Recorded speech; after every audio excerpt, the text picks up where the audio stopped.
Corvette, America's favourite sports car manufacturer.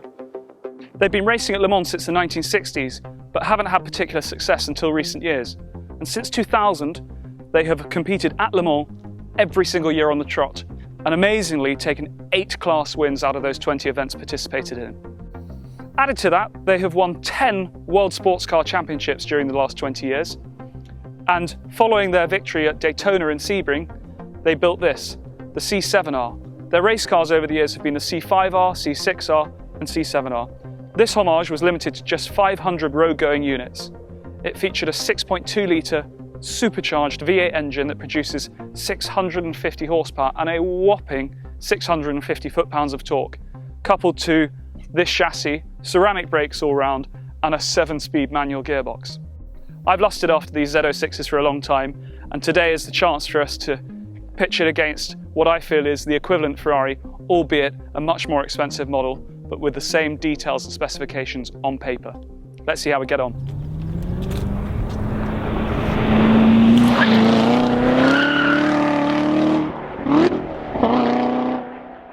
We've brought along a car to go against the Corvette. It's a little bit unfair in terms of specification, some might say, but we think the Corvette has had time to catch up.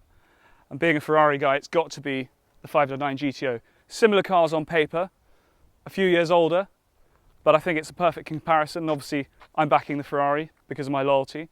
And to help us drive the Corvette today, we've brought along Olly Bryant, who drove a C7R at Le Mans in 2016, sponsored by DK. Let's go.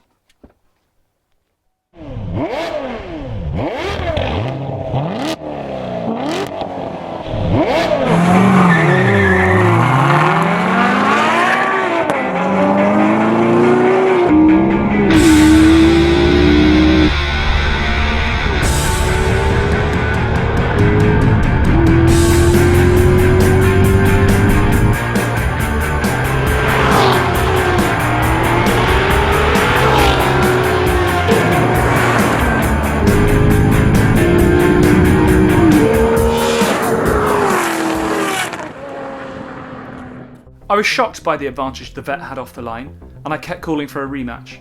I thought I could perfect the GTO's launch, but alas, the manual gearbox made for a better getaway.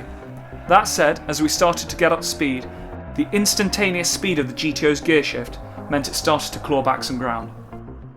So let's move on to the next test, and it's something really important, a real man's test, a noise test. And first up, the 599 GTO.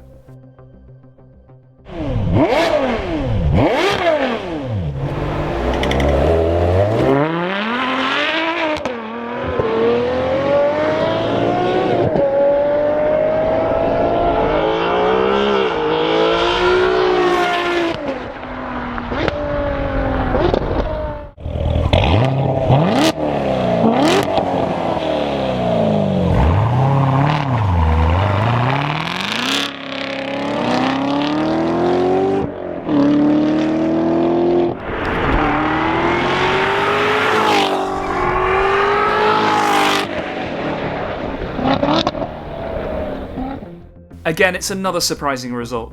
The Vet's managed a much louder sound according to our technical team, but it can't be denied that the Ferrari sounds almost unbeatable overall, especially on the downshifts. Despite the result of the drag race, I was convinced that the rolling acceleration of the 599 GTO would be greater. Olly and I devised the torque test. Both cars would start at a speed of 50 miles an hour, and as we crossed a line we'd both accelerate as hard as we could, and as fast as we could, to see who could get furthest up the runway quickest.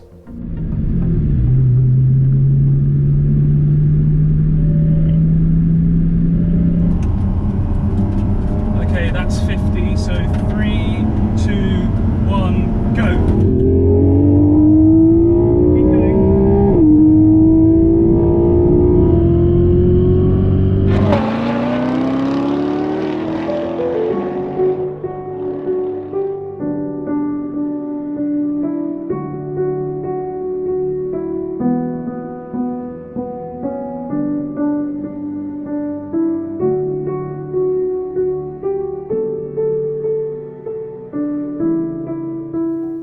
Well, I'm so glad that we've done that back-to-back today.